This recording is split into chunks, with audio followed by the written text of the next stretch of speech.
Beyond the Gates spoilers for Thursday, May 22nd, tease that Chelsea Hamilton's cunning ambitions are about to ignite the simmering tensions within a neighborhood already ripe with secrets.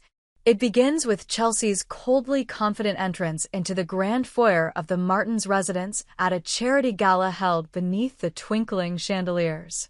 Her eyes, sharp and calculating, sweep over the gathering crowd, elegant couples in designer gowns, local influencers mingling over champagne, and unsuspecting husbands offering polite nods to wives who turn away in polite conversation. To the casual observer, Chelsea is simply another successful entrepreneur, here to launch her new line of high-end wallets, sleek designs that promise to marry fashion with practicality. Yet behind that polished smile lies something far more insidious, a deliberate plan to unravel the happiness of an ostensibly perfect family. From the moment Chelsea first met Robert Martin, charming husband, doting father, and pillar of the community, she confessed to herself that the forbidden appeal of a married man held a thrill she could not resist. In private conversation, she toys with the idea of seducing him, whispering to her closest confidant, "There's nothing more intoxicating than capturing the heart of someone who should belong to another." She brags, with a veneer of jest, that she's inexplicably drawn to marital mischief, hinting that her affection for Robert goes beyond mere flattery. It's one thing to admire the devoted husband at church charity luncheons, but quite another to infiltrate the sanctity of his household, testing the boundaries of loyalty and deception. By midweek, Chelsea orchestrates a series of chance encounters at local haunts, the coffee shop Robert frequents every morning, the park bench he vacates at precisely 8:32 a.m., the posh fitness studio he visits twice weekly. Each meeting is carefully scripted to seem accidental. A drop scarf here, a borrowed phone charger there, and, before long, Robert views her radiant smile as a welcome moment of respite from his routine. Chelsea's every word is laced with double meanings, each compliment carried on the wings of seduction.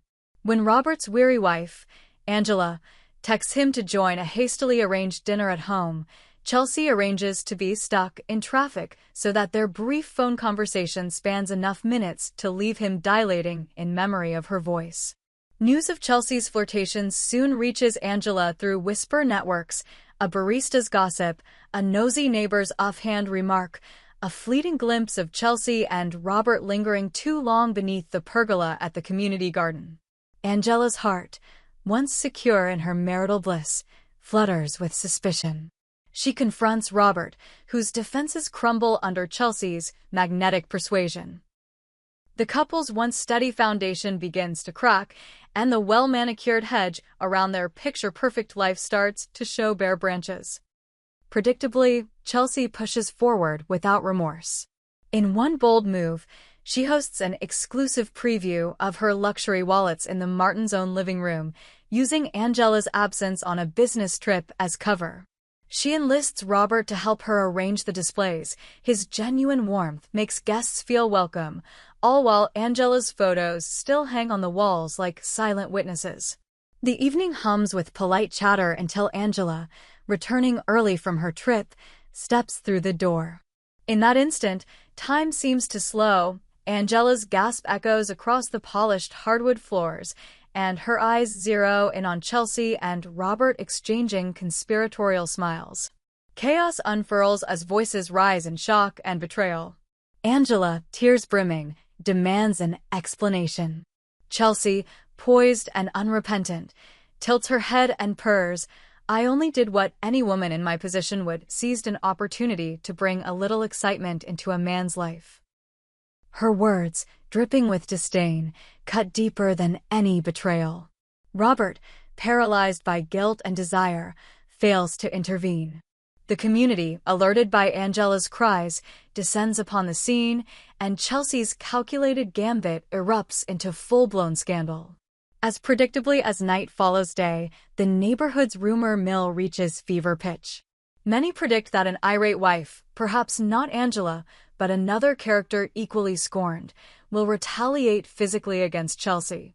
Will she intercept Chelsea in a dark alley, or confront her at the unveiling of her wallet brand's official launch. Either way, speculation abounds that Chelsea's unquenchable thirst for jeopardizing others' marriages will finally meet its match in a moment of violent fallout. Meanwhile, Chelsea's public relations team scrambles to spin the narrative. They issue a statement lamenting unfounded allegations and attribute the rumors to malicious gossip, but insiders whisper that Chelsea, for once, looks rattled. Behind closed doors, she arranges an emergency meeting with her chief marketing officer to pivot from the domestic scandal to the brilliance of her new designs, refocusing the headlines from home-wrecking seductress to visionary entrepreneur. Yet, for all her poise and spin, one wonders if Chelsea's empire of deceit will survive the next wave of retribution. The relationship between Eva Thomas and her mother, Leslie Thomas. It is revealed that Eva, once a devoted daughter, will eventually declare to Tomas Tom Navarro that she can no longer think of Leslie as her mother. The confrontation takes place in a sterile interrogation room at the police station where Leslie has been called as a witness in the fatal hit-and-run case involving Laura Peterson. Eva enters, her eyes red with tears, her normally soft voice laced with steely defiance as she tells Tom, "I have lost all faith in her. A mother protects her child. She does not betray her child." Eva's accusation carries the weight of months' worth of hidden recordings and whispered conversations. She brandishes a transcript of Leslie's admission, caught on tape, that it was Eva who accidentally struck Laura Peterson at the traffic light last November. Every word spoken by Leslie in that confessional message reverberates in the cold room. "You need to take responsibility, Eva. I never wanted to drag you into this, but we have no choice." Leslie's rationalization, meant to safeguard her daughter from scandal, instead reveals a selfish willingness to sacrifice her child's freedom for the sake of her own reputation. Leslie, seated stiffly at the witness table, recoils as Eva reads aloud her mother's words. Guilt twists her features into a mask of regret, yet defiance still flickers in her eyes. She approaches Laura Peterson's family after giving her statement, demanding that Laura know the truth about Eva's actions.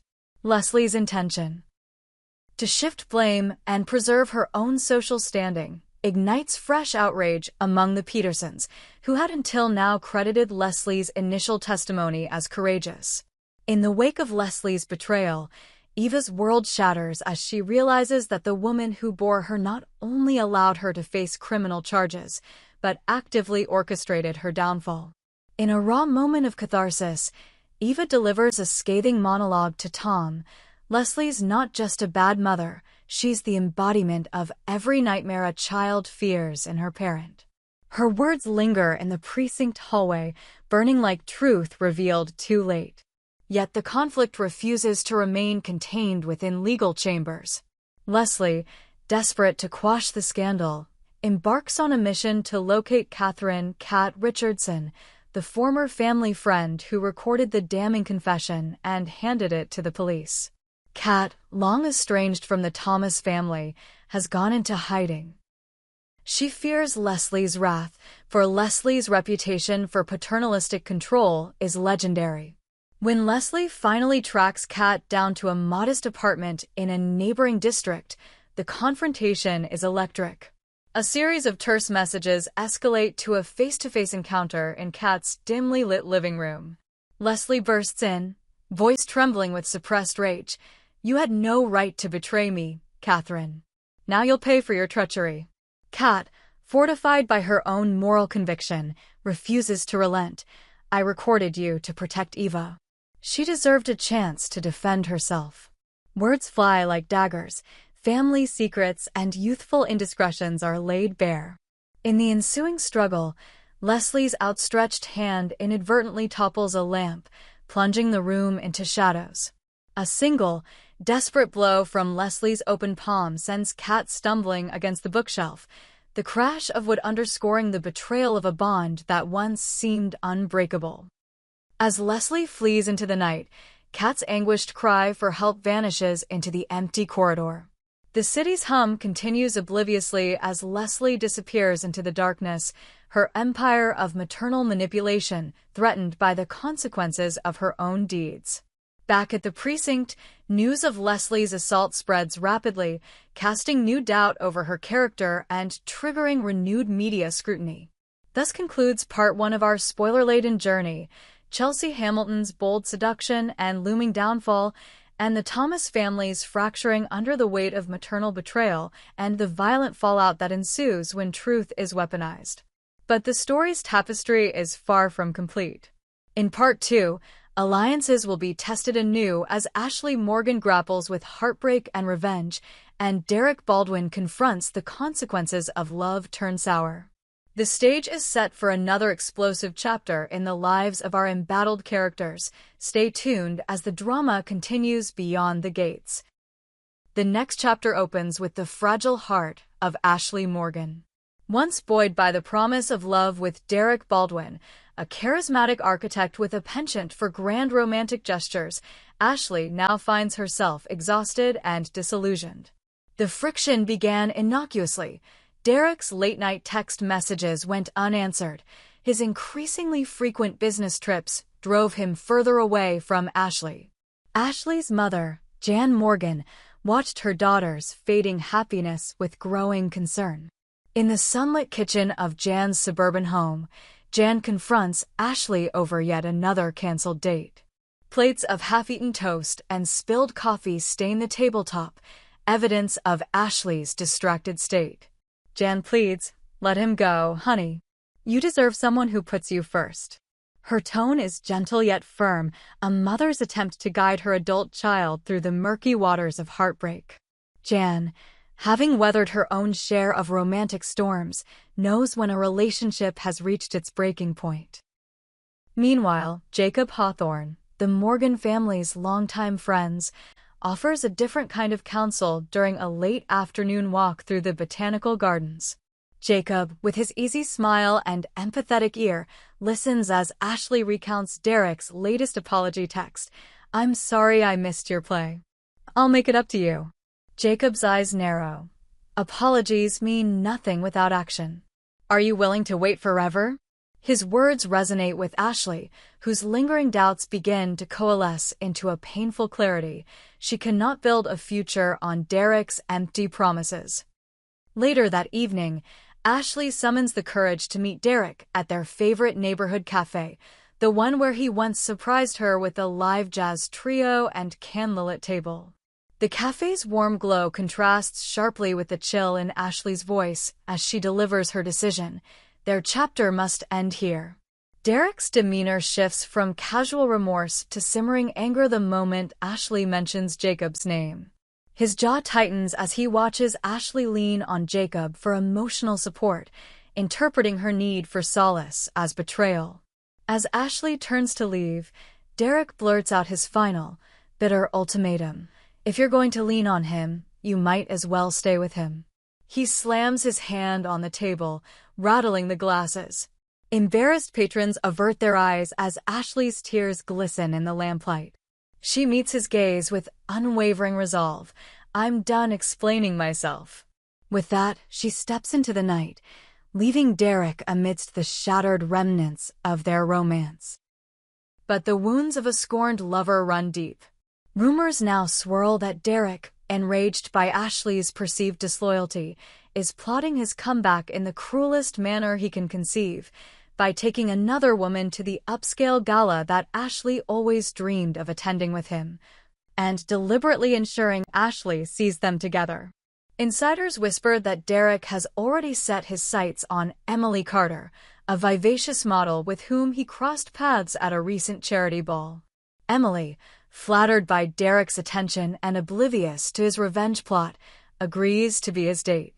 The fateful night arrives. Emily, radiant in a slinky emerald gown, takes Derek's arm as they step onto the red carpet. Cameras flash, capturing the image of Derek's triumphant grin. Across the lawn, Ashley appears with Jan and Jacob, her own elegance amplified by the strength she has reclaimed. The sight of Derek and Emily ignites a storm inside Ashley. Pain, yes, but also a fierce sense of liberation. In an unexpected twist, Jan and Jacob escort Ashley past the press, their supportive presence shielding her from prying questions. Ashley's gaze meets Derek's for the briefest moment.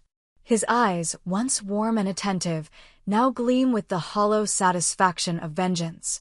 But Ashley no longer belongs to that world. She turns away, hand in hand with Jan and Jacob, stepping toward a future unmarred by the heartbreak Derek once inflicted. Yet the final act remains uncertain. Will Derek's scheme ultimately damage Emily's reputation as collateral in his vendetta?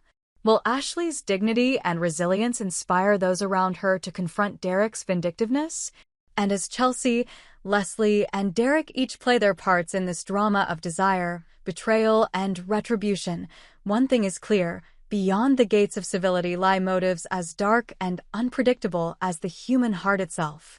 Thus concludes the sweeping saga of betrayal in 2 parts. The cunning of Chelsea Hamilton and the maternal duplicity of Leslie Thomas in Part 1, and the heartbreak and vindictive plotting of Derek Baldwin against Ashley Morgan in Part 2. Each character stands at the crossroads of their own making, poised to either fall into ruin or rise from the ashes of their misdeeds. In a world where secrets are currency and trust is a fragile gift, only the boldest hearts will endure beyond the gates.